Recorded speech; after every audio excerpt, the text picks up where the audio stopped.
I just did 5 more duels with the Bakura deck. So I haven't had a loss since I versed this guy. He ended up being Red Eyes, and I ended up starting with 2 Fiend Mega, like a Skull Lair, and probably like an Invader of Darkness. So I just bricked harder than I have since I've started playing this deck. Then we already saw this win, and then I got 5 wins, and it put me straight to Legend, winning those 5 from Platinum 4. So I was right about being 1 win away from P5. I decided that I like this variation with 3 kuriboh, so I removed 1 Fiend Mega and 2 Dark Mimic level 3s. Like, Dark Mimic works really well in this deck, but having the safety with kuriboh is so huge. It actually ends up paying off pretty well. Especially versus the Red Eyes, I ended up having to verse. So this guy's deck was pretty strange. Something to note about this card is, you can skip your battle phase, so you could sort of manipulate when this effect actually goes off. So here, I didn't even go to battle phase, so its counter didn't go up. But he pays 2,000, and then after the 3rd battle phase, everything goes to the grave. He has a really cheesy, fun strategy for this. So he does his battle phase, gets 1 counter. I'm like, alright, I'll start getting stuff into the grave. I really just wanted 3 into the grave for safety. I decided to just force the battle phase for him. He actually revives my Fiend Mega though, so it's a really good way to use that. I had 2 kuribohs though, so I probably should have Sphere kuribohed his monster. I thought like maybe I would attack into Behemoth and steal it, but it was kind of pointless. Killing either was fine. But like taking less damage from a mirror wall is pretty nice. So like either play is fine. So at this point he's pretty much done for. Like his big gimmick play didn't pay off. You know, getting 0 damage due to my new kuriboh edition. So it's pretty unlucky for him. Like a lot of people don't even run kuriboh like cards anymore. So my deck counters his as long as I draw those.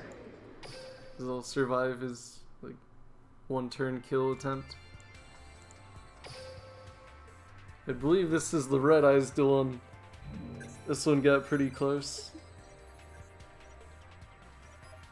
I believe we'll see why the addition of those kuribohs is actually so huge.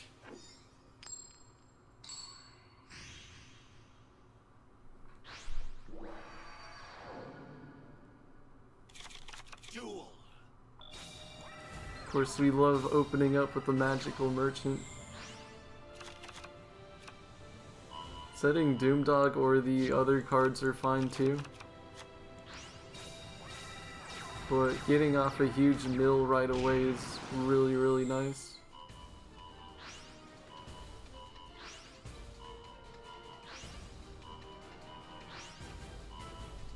I'd say open box if you really want to draw into something like a kuriboh. Open dog if you really want to summon Necrofear right away. And then Magical Merchant if you really want to Skull Lair quickly. I think usually opening up Magical Merchant's the best way. Alright, here we would be dead if we didn't have a kuriboh. Make that 3,000 into nothing. So now, like, for the rest of this duel, I'm just, like, scared of Mirror Wall. but I still have to take some risks to win. So I sent out this first to bait out the champion's vigilance. Because Dark Necrofear's effect doesn't go off if he's the one that gets champion vigilance. Here I was scared to put this in defense because he might have econ, and then I'd just lose. But I took the risk, because having him die would be actually pretty nice for me. Yeah, so even sending Necrofear out in attack mode was really risky. I really should have just put it in defense mode, to be honest. Killing that wyvern wasn't that helpful. He even just gets to use it to revive a red eyes. I suppose it's not bad to get it out of the way right away, but it's not that amazing for me. So here I wanted to get more cards into the grave, so I just used the kuriboh there. I wanted to get full value out of Doomsday refreshing. So of course I kill a red eyes, then I kill my own Doomsday.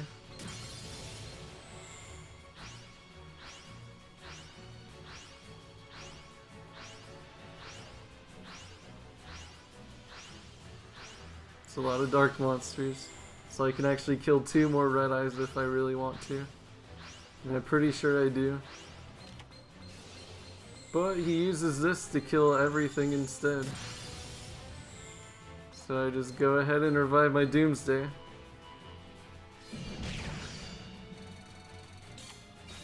So here he's like, alright, you have to use Skull Lair on this monster.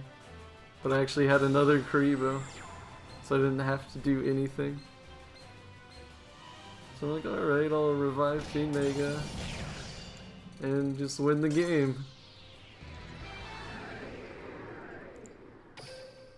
I could have killed the red eyes using Skull Lair after killing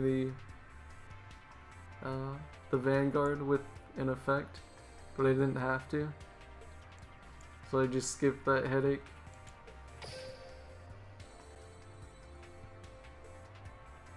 Just like throwing out kuriboh at that point was fine. Puts more in my grave, so the refreshing is even more powerful than it was before.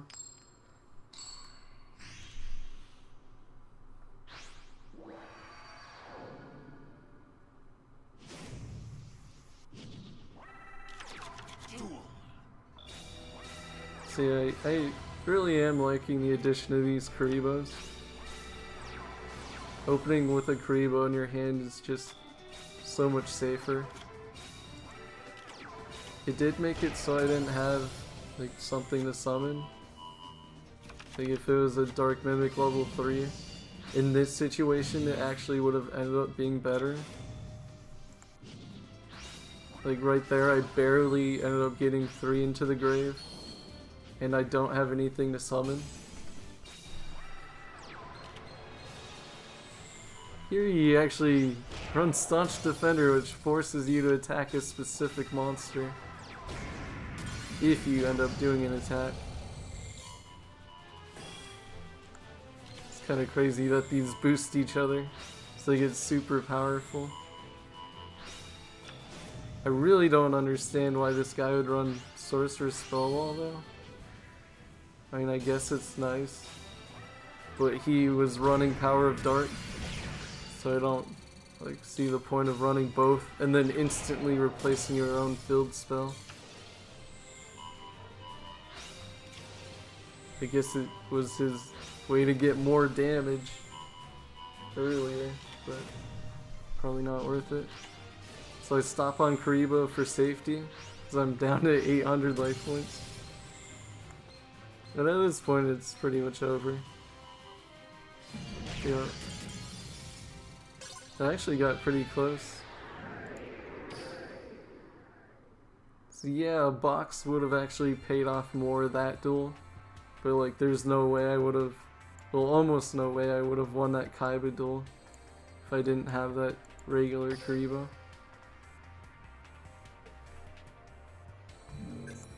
It's pretty situational on what will end up being better.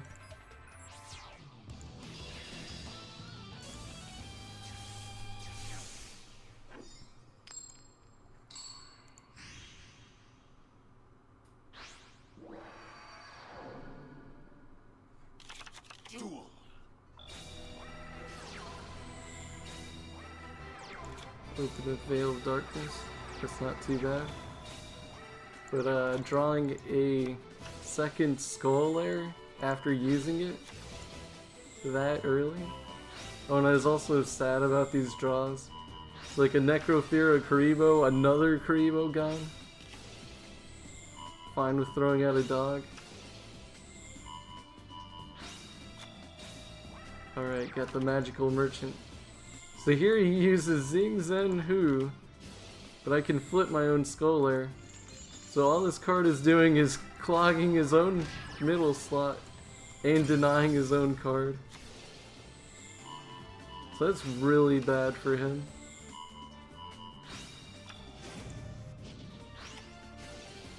He definitely activated that too early.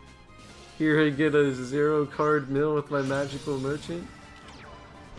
I don't care about leaving him in attack mode because I can easily just kill him and then he replaces the card that I used to kill him with using Skull Lair.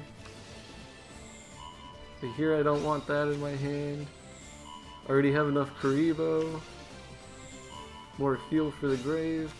Searching for a strong monster. Got a Dark Flare. So that's pretty nice. Could banish some more monsters. Make him stronger. I was hoping for Chaos Zone, but draw another strong monster instantly, so I don't need it.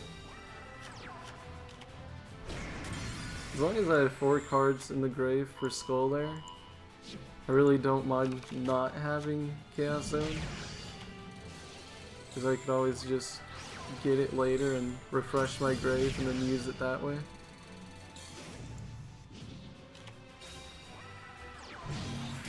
So he just gave up after I killed his apple.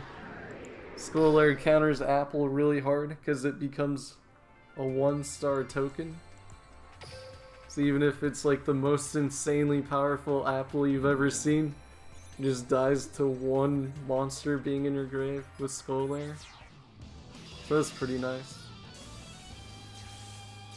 Here's my final match for getting to Legend. Is versus ninjas. So this whole duel I was trying to play around Red Dragon Ninja.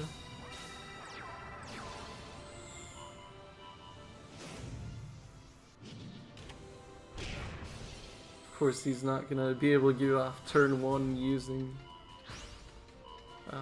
beatdown.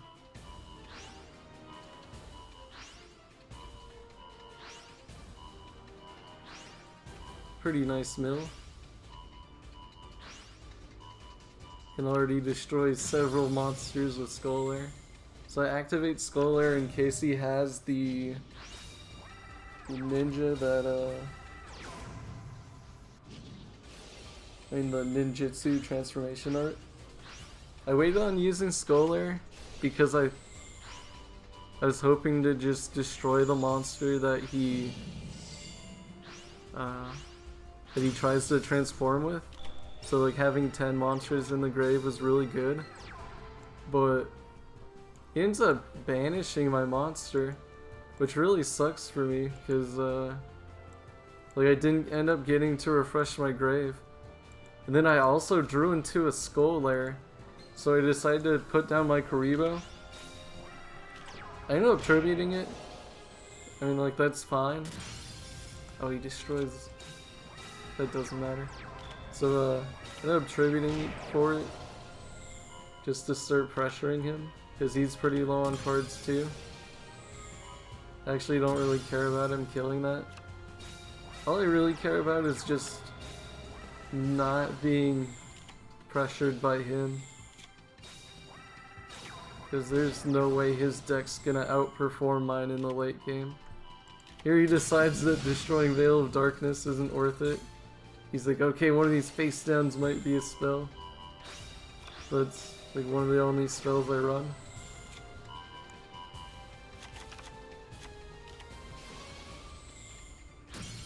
Destroy my own monster for making room on the field.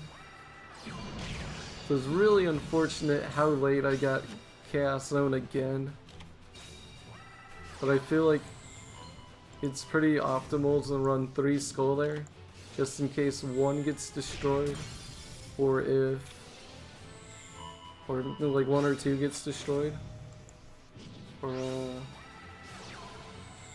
like not drawing it early enough would really suck. Suck even more than not getting Chaos Zone. So like the order you want it in is like Veil first, if you need help milling, and then Skull Lair next, and then Chaos Zone. Like 15 turns in is super late for this deck to be getting Chaos Zone. So I got a 4800 monster, so he just gives up at that point. He didn't really stand a chance.